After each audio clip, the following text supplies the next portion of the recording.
Bien, vamos a otro tema importante. Desde que el volcán Etna volviera a la actividad el pasado 24 de diciembre, se han registrado una serie de sismos en torno al macizo. Es la convivencia con volcanes activos en territorio, una situación que también se registra en Chile y que es constantemente monitoreada por el Cernagiomin. Además, en Indonesia, lo sabemos, un volcán submarino generó un tsunami que ha dejado más de 400 personas fallecidas. Queremos conversar sobre este tema, saber cuál es la situación de nuestros volcanes. Estamos para eso con Álvaro Amigo, jefe de la Red Nacional de Vigilancia Volcánica del Cernagiomin. Muchísimas gracias por estar con nosotros y bienvenido. Buenos días, Carla.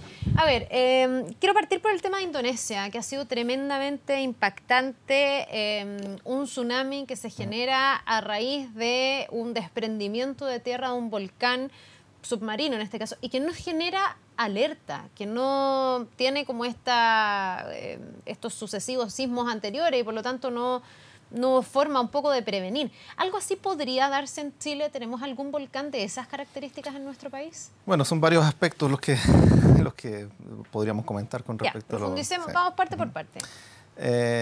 Primero, similitudes en Chile de ese nivel, del nivel de Krakatoa. Krakatoa tuvo una gran erupción en el 1883 que destruyó la isla donde se alojaba este volcán. ¿Ya? Es una de las erupciones mejor estudiadas en el siglo XIX y como ocurre a finales del siglo XIX ya había cierta instrumentación que permitió a los científicos de la época entender un poco mejor de lo que se trataba esa erupción. Y además este volcán se encuentra en un estrecho entre la isla de Java y Sumatra en Indonesia, donde usualmente había mucho tráfico de navegantes, holandeses sobre todo. Entonces quedó muy bien registrada la erupción. Y lo que ocurrió ahí es que fue tan grande la erupción que destruyó la isla donde se alojaba el volcán. ¿Ya? Y ahí hay dos cosas. Primero, que la potencia de la erupción misma, ¿ya? Y eso son ciertas composiciones químicas que generan los magmas, la lava, la ceniza, que hacen que las erupciones sean más explosivas. Por ejemplo, el caso de Chaitén, ¿no?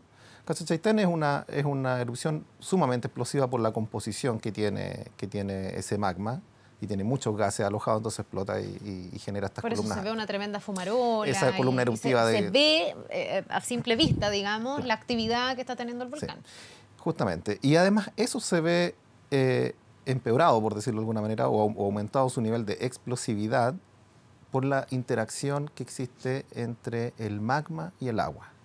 ¿Ya?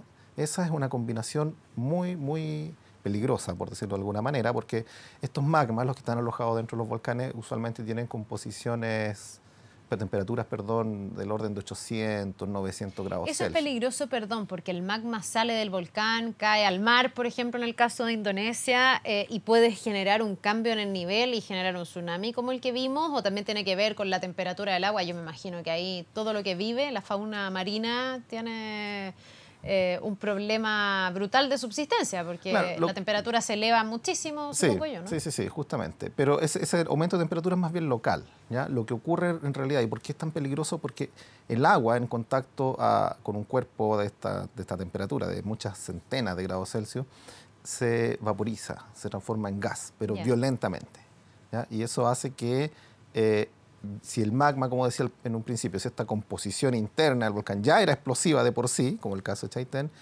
al haber agua lo hace todavía más explosivo. Y eso es lo que gatilla esta gran erupción en el siglo XIX. Ya, y luego de esta erupción que estamos hablando, para volver a lo de Indonesia, ¿cómo se relaciona con lo que pasó ahora? ¿Qué tan inédito es esto de que haya sido un deslizamiento a raíz de una erupción de un volcán? Bueno, no es muy extraño, ¿ya? Los volcanes son bastante inestables. Los volcanes se deforman, tienen derrumbe de sus flancos, y esencialmente porque es una montaña que tiene movimiento de fluidos y de lava y de magma en su interior, ¿ya? Entonces son volcanes que están con una circulación interna y que eso hace que sean inestables los flancos y que colapsen. Lo que pasó, por ejemplo, en el volcán Santa Elena, en Estados Unidos, es un volcán que intruyó un nuevo cuerpo de magma dentro de la montaña del volcán, y eso causó cierta inestabilidad y una parte fluyó y generó una avalancha, ¿ya? Entonces eso aparentemente es lo que ocurrió ahora Anak Krakatoa, que es el nombre de este nuevo volcán que significa el hijo del Krakatoa. Ahora, esto ocurre de manera submarina, entiendo yo. Sí, aunque imágenes satelitales ya muestran que la zona cratérica, porque no es un volcán completamente submarino. Luego que tuvo es una parte del volcán que está bajo el agua y otra que está sobre. Exactamente. Luego de esta gran erupción que destruyó completamente la isla, el volcán volvió a aparecer en el 1927, porque es el mismo lugar donde está este volcán se está reconstruyendo. ¿Ya? Y eso, perdón, ¿es porque el volcán logra reconstruirse o es porque baja la marea y vuelve a emerger lo que quedó de volcán? Es el volcán que nuevamente se está, ¿Y cómo pasa reconstruyendo. Porque hay una zona en profundidad en la Tierra, cerca de 30, 40 kilómetros de profundidad, que es lo mismo que tenemos acá en los Andes, que va construyendo y construyendo los volcanes. Es una zona donde se está liberando este material magmático que sale a la superficie. Los volcanes son montañas que crecen, por así decirlo, y que llegado algún momento no pueden crecer hasta el infinito. Hay otros procesos, ¿no es cierto? Está la gravedad que siempre trata de traer todo a la superficie. Entonces el volcán en algún momento colapsa, ¿ya? Y eso ha pasado en varios. Bueno, eso es lo que explica en Indonesia este tsunami que fue realmente devastador. ¿Por qué se dice que no se registran, por ejemplo, movimientos, que la gente no percibe, no sé, sismos antes de que el volcán colapse? Siempre o casi siempre, en la mayoría de los casos, una erupción volcánica viene precedida por estos sismos y estos movimientos que van alertando de alguna manera. Sí, la mayoría de los casos sí, ¿ya? Pero aquí depende mucho del nivel de instrumentación que tenga el volcán. Claro. Y Indonesia es un país que tiene una cadena volcánica muy alta, un gran número de volcanes, ¿ya? Incluso superior al nuestro. Son cientos de volcanes y por lo tanto su principal esfuerzo está en aquellos volcanes que están más cerca de la zona poblada. Ya, no sabemos si estaba bien medido en el fondo. Entonces, la red Dicen las autoridades indonesias que sus sistemas de monitoreo no alertaron de la posibilidad de un tsunami. Claro, lo que ocurre es que este es un tsunami diferente, ¿ya? No es un tsunami asociado a un sismo tectónico como el año 2010 acá en Chile, sino que es un empuje de las masas de agua por el colapso de este volcán, probablemente, como decía, por una intrusión interna. Algo le ocurrió al volcán internamente que lo desestabiliza y se derrumba, y eso es lo que genera el movimiento de las masas de agua. ¿Tenemos algún volcán como ese en Chile? ¿Algún volcán submarino que pudiese revestir algún peligro así? Lo más parecido al Krakatoa vendría a ser la isla Decepción, y eso está en territorio antártico. ¿Ya? Es cerca de la península antártica. ¿Y ese es un volcán activo? Es un volcán activo que tuvo una erupción en los años 60, destruyó unas bases ahí de Antártica, pero tuvo una erupción tan grande como la del siglo XIX de Indonesia hace 4.000 años atrás, ¿ya? Entonces, lo que uno aprende en la geología es que estos fenómenos se repiten, ¿ya? Lo mismo que ocurre en Indonesia. El volcán se destruyó y en la década de los 20 volvió a aparecer en el mismo lugar el volcán y va creciendo y va a llegar en algún momento a un gran volcán como fue el de la gran erupción. Pero en el transcurso de su evolución, de su crecimiento, vamos a tener este tipo de efectos, erupciones más pequeñas, lava y también colapso de sus flancos, que es justamente lo que ocurrió. ¿Qué pasa con nuestra red vulcanológica hoy? Porque estamos diciendo que en el caso de Indonesia puede depender mucho de cómo estén medidos cada uno de los volcanes, porque son más que Chile incluso, pero Chile tiene muchos volcanes y también tenemos una red que intenta monitorearlos, tampoco alcanza para absolutamente todos. ¿Cuánto riesgo representan para nosotros los volcanes en un país bien expuesto como Chile? Sí, nosotros tenemos que estar acostumbrados a erupciones importantes cada 3, 4 años, ¿eh? Y cuando hablo de erupción importante, hablo de una erupción tipo el volcán Calbuco en el año 2015, o el Cauye en 2011, o el Chaitén en el 2008. ¿Ya? Esas son grandes erupciones. Lo que hemos visto ahora en estos últimos días, lo del planchón Peteroa, esta emisión de ceniza continua en la provincia de Curicó, en el límite ahí con Argentina, en la provincia de Mendoza, es una erupción muy pequeñita, ¿ya? Es algo muy pequeño, que no reviste mayor peligro a la población. Lo mismo con el volcán Copahue y lo mismo diríamos con el volcán Nevado de Chillán, que son nuestros 3 volcanes en alerta en estos momentos. Ya. ¿La peligrosidad de los volcanes de qué depende? ¿De la envergadura del volcán, de la cantidad de actividad que tiene ese volcán, de lo monitoreado o no que está, de lo cerca o no que están las poblaciones en torno al volcán? Recién hablábamos del Chaitén y nos recordamos yo creo todos, de un pueblo que queda vacío porque hay que evacuar a todas las personas. Quedan ahí muy pocas personas realmente. ¿De qué depende la peligrosidad de los volcanes? Bueno, del tamaño de sus erupciones, del tamaño de las erupciones que esperamos a futuro. Y para saber qué es lo que esperamos a futuro tenemos que ir a estudiar el pasado del volcán, ¿ya? ¿Y en Chile cuál es el volcán más peligroso si uno estudia la historia? Antes de darte esa respuesta, te quería comentar que en CERNAGEMIS nosotros elaboramos una especie de ranking de volcanes, ¿ya? Dado su peligrosidad, ya sea como volcán, el tamaño de las erupciones, justamente lo que estaba diciendo, qué tan grandes han sido, por qué vayan afectados, hasta dónde han alcanzado sus productos, qué tan recurrente es que se active el volcán, etcétera. Y por otro lado, la exposición, ¿ya? O sea, cuánta gente vive en radios de 5, 10, 15 kilómetros, cuánta infraestructura crítica. Si hay una central hidroeléctrica vecino a un volcán, eso le sube su puntaje de exposición, o si es un aeropuerto, un aeródromo, etcétera. ¿Ya? Entonces, combinando esas dos cosas, que es uno puramente geológico, que es el volcán en sí, más otro de población e infraestructura crítica, elaboramos un ranking de volcanes. Y es el número 1 de ese ranking, es el más peligroso, y es el volcán Villarrica, ¿ya? En la región de la Araucanía y la región de los ríos, un volcán que se comparte entre dos regiones. Dada su actividad histórica, geológica, pero también por la cantidad de exposición que hay. Un volcán que es un atractivo turístico permanente, donde la gente va siempre, o sea, la importancia de estarlo monitoreando es gigante. Absolutamente. ¿Está bien monitoreado el volcán Villarrica? Sí. Tomando en cuenta que es el más peligroso, por lo que veo. Es uno de los mejores volcanes que están mejor instrumentados en el país. Ya, pero ¿qué significa que estén bien instrumentados? Porque también uno se pregunta qué tan predecibles, Álvaro, pueden ser los volcanes. Si es que efectivamente avisan de alguna manera. Y si lo medimos bien, podemos reducir las consecuencias. Sí, los volcanes avisan, ¿ya? Porque esto es un movimiento de masa que viene desde profundidad hacia la superficie. Y por lo tanto, en ese camino, algo le pasa al volcán, ¿ya? Por ejemplo, se deforma. Un volcán, para dar origen a una erupción importante, y si va a salir una cantidad mayor de volumen desde el interior de la Tierra, el volcán le abre paso, por así decirlo. Si nosotros logramos instalar sensores que permitan entender esa deformación, podemos hacer inferencia de lo que está ocurriendo. Perdón, ¿y esa deformación se traduce en movimientos y eso es lo que los sensores logran percibir? No. ¿Y ahí tú tienes una alerta o hay algo que logre dar cuenta de que el volcán se está deformando? Más que movimiento, es que el volcán se deforma, se estira, por ejemplo, o se abre. Ya, y eso se puede medir, se mide. Se mide, ya sea con técnicas satelitales, como el caso de la Laguna del Maule, donde tenemos una deformación muy alta, ¿ya?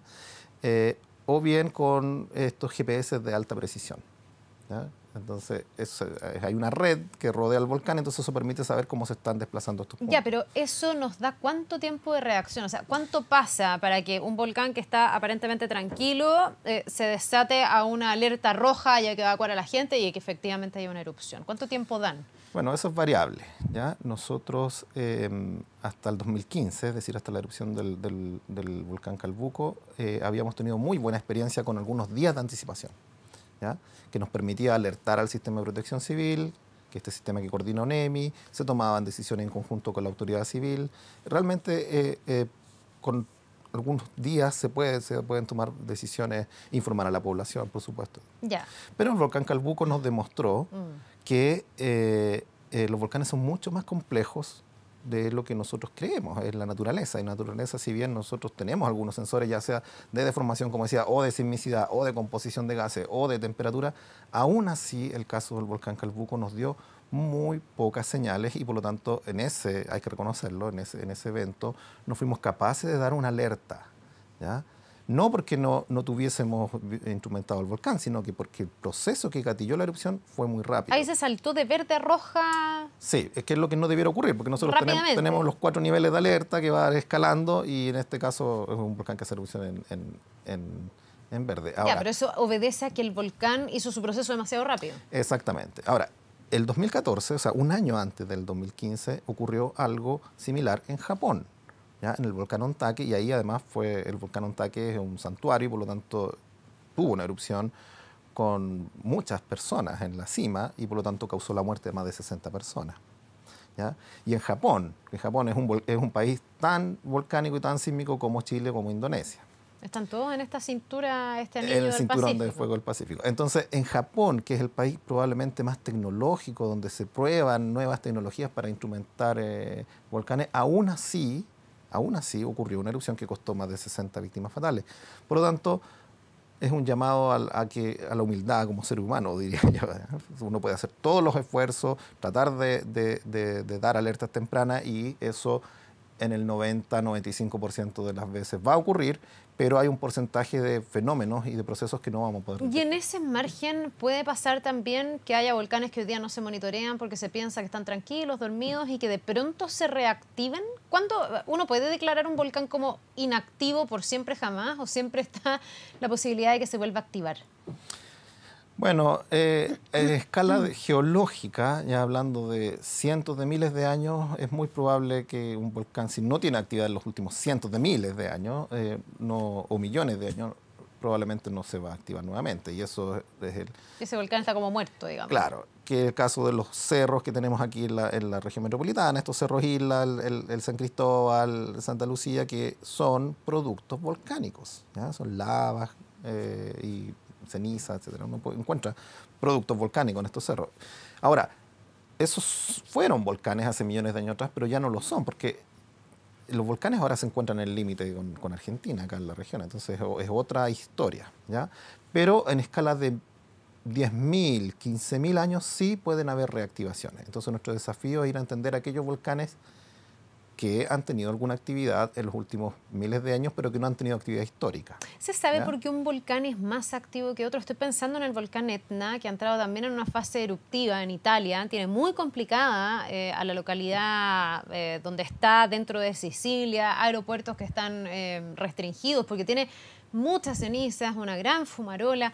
Se dice que es el más activo de Europa. ¿Uno puede saber por qué tenemos un volcán tan activo como ese y otros que cada muchos años no hacen erupción? Sí, eso responde más bien a la configuración donde se encuentra construido el volcán. A veces esta zona de las placas que están interactuando, que es la que da origen a los terremotos, también tienen fracturas internas, ¿ya? Hay fracturas en la placa de Nazca que se está subduciendo, está entrando bajo Sudamérica, ¿no? ¿Verdad? Que es la que produce los terremotos. Sí. No es una placa lisa, por así decirlo, homogénea, sino que tiene ciertas fracturas. Y en esas fracturas, a veces cuando hay esta subducción por ahí, favorece que este magma que se genera en el manto ascienda. Y entonces, cuando uno compara las zonas de fractura con volcanes, encuentra que se localizan volcanes más activos, como el Villarrica, por ejemplo. No está en un lugar similar a otros volcanes, está en un lugar más propenso a que permita el ascenso del magma. ¿Y eso significa que con cada temblor, con cada movimiento o con los grandes terremotos se alimentan algunos volcanes, por decirlo así? Bueno, hay una gran todavía controversia si un terremoto puede dar origen a una erupción, ¿ya? En el año 60, efectivamente, en el gran terremoto de Valdivia, el volcán Cordón Caulle se activó algunas horas después con una gran erupción. Pero en el año 2010 no hubo ninguna activación volcánica. No está clara la relación entre terremotos. Pero ahí de qué va a depender de, no sé, dónde está el epicentro del terremoto, si a lo mejor está más lejos del volcán no es tanto, si está más cerca sí, o no se sabe nada de esto y esto está en exploración. Hay algunas hipótesis, hay trabajos que es cómo recibe el volcán, cómo está orientado el volcán, por ejemplo, con respecto al frente de onda. Si está orientado de manera paralela, es distinto que si estuviera perpendicular, y entonces tiene un efecto mayor. Ya, pero eso es bastante técnico y todavía no es posible decir que después de un terremoto necesariamente se vaya a activar un volcán. No está comprobado, no se entiende el proceso aún científicamente ni tampoco estadísticamente, porque uno a veces no entiende el proceso, pero dice, bueno, estadísticamente aquí me está ocurriendo una erupción después de un volcán, de un terremoto, y eso tampoco existe. Álvaro, para ir finalizando, hoy día, ¿cuáles son los volcanes a los que hay que estar más atentos? Viene un periodo de vacaciones relevante. Yo no sé si estamos todos tan como instruidos en términos de volcanes. Estoy pensando en el Nevado de Chillán, por ejemplo, donde mucha gente va de vacaciones, a veces hay alerta naranja. Yo no sé si la gente está realmente muy pendiente y debiésemos estarlo, porque este sí es un riesgo en nuestro país. ¿A cuál ponerle ojo? Bueno, el Villarrica ya me queda súper claro que sí, siempre. Sí, bueno, el volcán Nevado de Chillán es nuestro volcán en alerta naranja. Eso significa que el que está en mayor actividad. Hoy es el que nos debiese tener más atentos. Más atento. Ahora, lo que está ocurriendo ahí está siendo emitida lava en un cráter que está no está ubicado con vista al Valle de las Trancas, por ejemplo, que es el valle donde están los complejos hoteleros, donde están las termas, el centro de esquí. ¿Y qué significa eso? ¿Que si hiciera erupción no se iría por ahí la lava? ¿Ese no sería el Lo camino más que probable, recorra? lo que ha ocurrido con las grandes explosiones que hemos tenido en este año, que aún así son explosiones pequeñas, pero han ocurrido explosiones en el Chillán, todo el material ha sido dirigido hacia el este, o sea, hacia el oriente, no hacia el poniente. Hacia el otro lado. Hacia el otro lado, ¿ya? Y por lo tanto, ahí la zona de mayor afectación es en torno al cráter mismo, no es, digamos, no es en la base del volcán, ¿ya? Pero la clave de todo esto, con los 45 volcanes monitoreados y con los 90 volcanes activos que tenemos en territorio continental, es estar informados. De alguna manera, nosotros siempre estamos emitiendo nuestros reportes, avisando al sistema de protección civil para que se tomen acciones y se informe a la población. Entonces, la clave es la información a través de los canales oficiales. Bien, pues sí, pues seguir al Cernaje Min, ojalá en Twitter, meterse a la página de vez en cuando. También me imagino que los centros turísticos tienen que estar siempre alertas a esto. Así es pertinente o no subir a un volcán un día, así efectivamente pudiera haber un riesgo mayor y todos debiésemos estar mucho más pendientes de nuestros volcanes. Afortunadamente lo de Indonesia parece que podría prácticamente ser imposible en Chile. Todavía nos queda alguna zona que estudiar, ¿eh? Las zonas extremo sur del país, yo diría que pueden haber ahí volcanes que conocemos poco. ¿Ya? Pero así muy probable no pero es. inminente no lo es. Ya, pues eso tranquiliza. Gracias, Álvaro. Bueno, muchas gracias. Que te vaya muy bien, un buen día. Buen día. Nos vemos.